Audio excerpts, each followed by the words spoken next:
I'm AZK from Team Dynamic.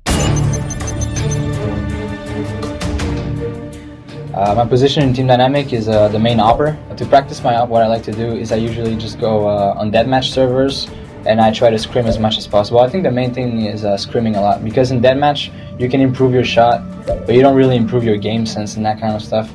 And I think when you're playing a competitive match, that's what's like really important. A lot of people are not sure like how to get like the most out of your no scoping.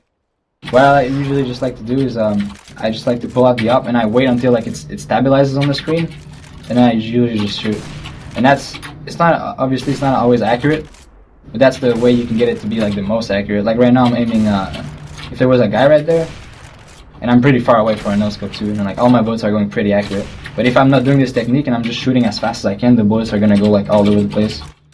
A lot of people don't know when they should single scope or double scope. There's some spots that are really good to just single zoom, because you can see everything around a lot easier, and you can see flashes coming over certain like objects a lot easier. And a lot of people, I feel like they double scope way too much, and it basically gives them vision of nothing around that, and like one flash over the train or whatever, you will never see coming, and he's gonna be fully blind. Whereas if you would just have like single scope, you could see like everything more. A lot of like operas, they have like a different view on that. Some people say that if you like double scope, you basically have like an easier shot because the model that you see in the screen is bigger. But I feel like it really depends on how you feel. Like if you think you're gonna get flashed over the wall or something, you should single scope it. If you think you're gonna get peeked, like if a sniper is gonna come and he's gonna challenge you, then you can safely like double scope and just wait for him to come. This is really cool too at the start of the round. You can watch a ladder drop.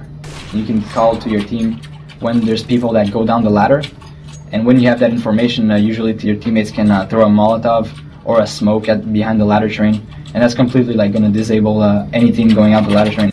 People do this mistake way too often on this map. Is like when they go down ladder, they'll usually get down this ladder like really carelessly, and sometimes they'll just go down like in the middle here and start running right away. And that's one of the main things that you don't want to do when you get down. So what you want to do if you're getting down ladder, this is like pretty basic, but it's really helpful too. You want to jump when you're on the ladder, so you get in this corner right there, and then they don't see you, and you can just jump across, and they won't even see your feet. And if you have a smoke, you can throw it under the train, and then with that you can easily get out. You can get up on this ladder, but when you're up here, you have a good view on pretty much everything. So in my opinion, this is one of the better spots to op. In Counter-Strike Source, there was like some barrels right there, so it made it a little bit harder. But this is in CS:GO, it's really open, and you can easily op. In my team, we call this spot back alley or Ivy, whatever. Usually, you want to have like a rifler support you from like somewhere over here. This is actually a really strong spot, like peeking with your left shoulder like this. But basically, this guy is just backing you up. A lot of people like to play it here with an M4, which is fine, but you really need to use your like a smoke grenade or something here, because any good sniper or any good opper from the other team can easily peek you here. And a lot of people, the way they like to peek with the op is, I mean, you can go like this, but against a good opper, you're probably gonna die. A lot of people just like to peek like this, because the crouching in this game is pretty much like instant. So people just like peek and they crouch, and it basically has like, you have like a smaller hitbox, and usually they're gonna have their crosser at the chest level. So if you crouch, they're usually gonna have to pull their crosser a little bit down when you peek and you crouch really fast. So that's gonna give you like a split second to basically shoot him before he can even shoot you back. I think this is like one of the spots that you really have to always flash before.